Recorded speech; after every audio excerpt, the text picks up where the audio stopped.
आज इंटीग्रेशन की शुरुआत करने जा रहे हैं। इंटीग्रेशन और डिफरेंशिएशन, इसमें क्या डिफरेंस होता है? इंटीग्रेशन और डिफरेंशिएशन ये दो अलग अलग टॉपिक हैं मैथमेटिक्स में। डिफरेंशिएशन में हम लोग रेट पता करते हैं, किन्हीं दो क्वांटिटीज का डिवीजन पता करते हैं, जबकि इंटीग्रेशन में हम मल्टीप्लाई करते हैं, प्रोडक्ट पता करते हैं। y का प्रोडक्ट dx, यानी कि dx जो है बहुत छोटा सा, बहुत माइन्यूट चेंज होता है, वो उसको हम मल्टीप्लाई करते हैं y dx।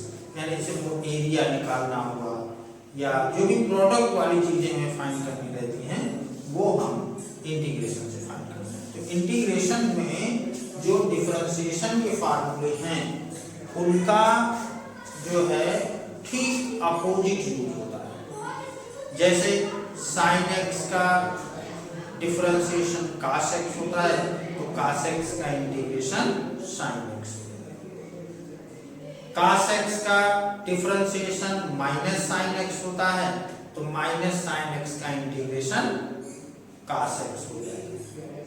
इसी तरह से tan x का डिफरेंशिएशन sec स्क्वायर x होता है, तो sec स्क्वायर का इंटीग्रेशन tan x होता है। तो इंटीग्रेशन का साइन जो होता है वो ये होता है, इसको हम लोग इंटीग्रल कहते हैं। तो इंटीग्रल में अब फार्मूले तो हम कहो लिखे या बुक में लिखे हुए हैं, उनको आप देख सकते हैं। हम सीधे क्वेश्चन पे आते हैं। पहला क्वेश्चन है find an antiderivative or integral of the following function by the method of inspection। अब हमें इसका इंटीग्रेशन करना है इंस्पेक्शंस sin 2x dx। इसका मतलब ये हुआ कि हम ऐसा पता करें, डिफरेंशिएशन आपने पूरी तरीके से सीख लिया है। अब आपको डिफरेंशिएशन जो कि आता है, तो उसमें आपको ये देखना है कि किस चीज का डिफरेंशिएशन करें कि sin 2x आए। तो ये तो पक्का है कि साइन जो होता है d by d x cos x जो होता है वो होता है माइनस साइन एक्स। तो इंटीग्रल जो साइन एक्स होगा वो हो जाएगा माइनस कास एक्स। अब ये अगर हम साइन 2x का करते डिफरेंशिएशन तो क्या हो जाता?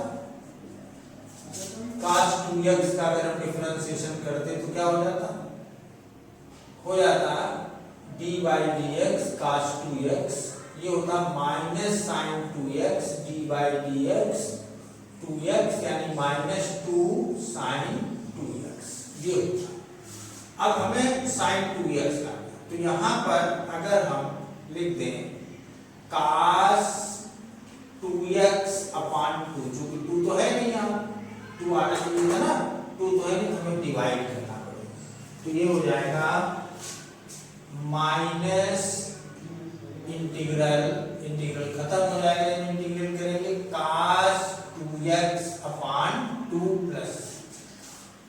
अब इतना ज्यादा आप यदि ना जानते हो तो आपको सिर्फ इतना ध्यान रखना है कि जो x के साथ नंबर होगा उससे हम डिवाइड करेंगे। x के साथ जो भी इसका कोफिशिएंट होगा उससे हम डिवाइड करेंगे। एक और क्वेश्चन हम लेते हैं, इंटीग्रल कास 3x dx।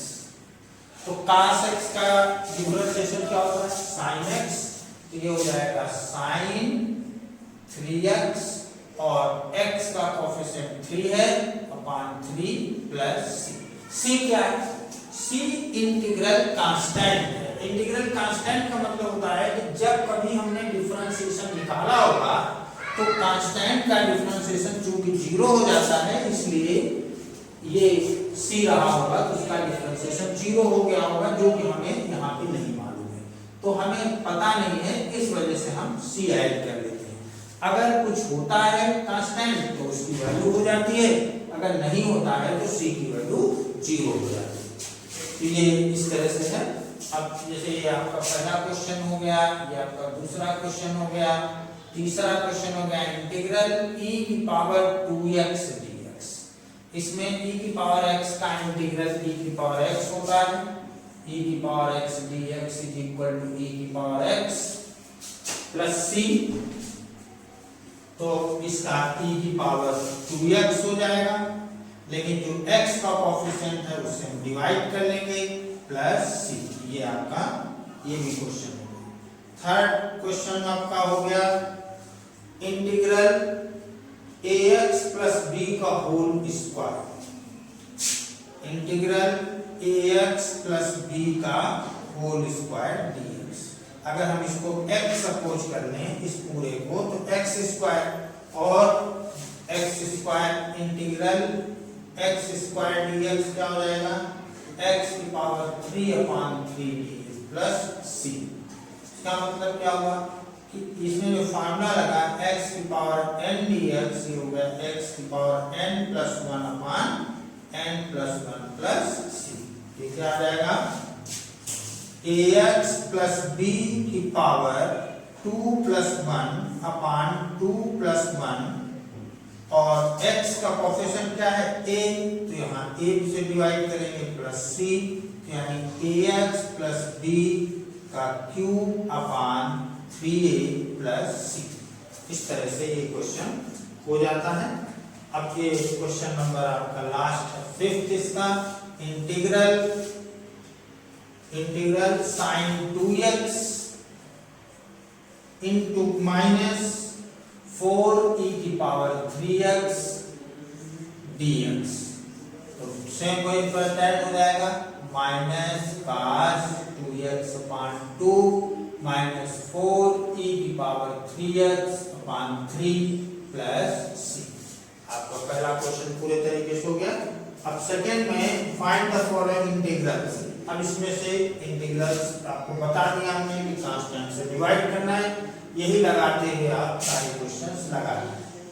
इंटीग्रल 4e की पावर 3x प्लस 1 dx, ये हो गया इंटीग्रल 4 इंटीग्रल e की power 3x dx plus 1 dx, e की पावर 3x का e की पावर 3x, x के साथ जो नंबर है उससे हम डिवाइड करेंगे और integral 1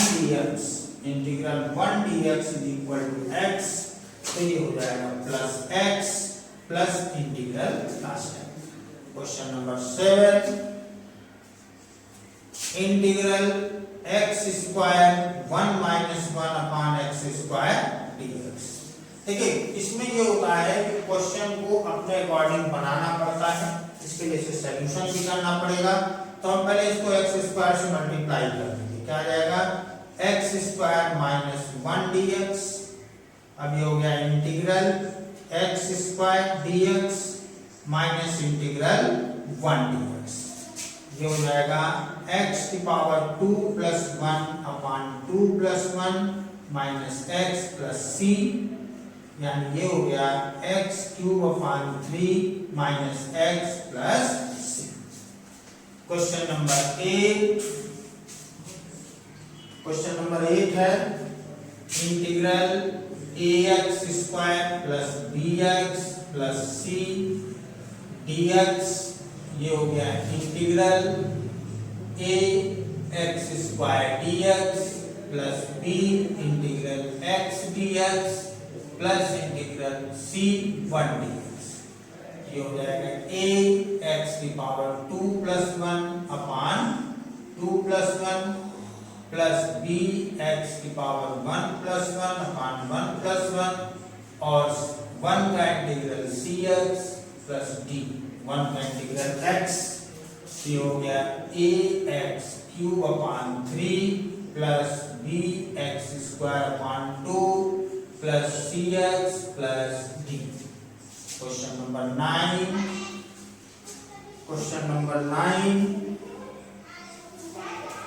integral 2x square plus e की पावर x dx, इंटीग्रल 2 बाहर ले लो, कांस्टेंट का इंटीग्रेशन होना नहीं है, प्लस इंटीग्रल e की पावर x dx 2x की पावर 2 प्लस 1 अपान 2 प्लस 1 e की पावर x का e की पावर x प्लस c, तो 2x क्यूब अपान 3 प्लस e की पावर x प्लस c। इस तरह से आप क्वेश्चन को करिए। तो क्वेश्चन नंबर 10 जैसे है, question 10 integral root x minus 1 upon root x का होल स्क्वायर dx। इसे हम पहले होल स्क्वायर बोल देंगे, x plus 1 upon x minus 2 dx। Integral x dx plus integral 1 upon x dx minus 2 integral 1 dx। ये हो गया x square upon 2 integral 1 upon x dx, ये होता है log x, तो इसको हम लिख देंगे log x और 1 का इंटीग्रल x प्लस c। इस तरह से ये आपके 10 क्वेश्चन हमने कराए, हम इनको लगाइएगा। जो नहीं आएंगे हम आपको बताते रहेंगे।